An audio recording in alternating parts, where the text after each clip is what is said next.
Never use a grinder with an abrasive wheel that does not match the maximum diameter and RPM of the grinder. Never use a grinding wheel without a guard.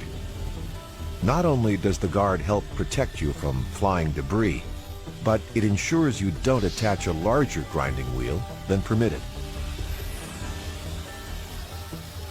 An over-rotated wheel can explode, sending shrapnel with enough force to maim or kill.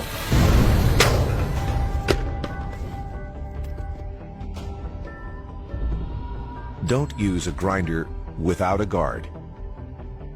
Always match the maximum RPM of the abrasive wheel to the grinder. And wear your personal protective equipment.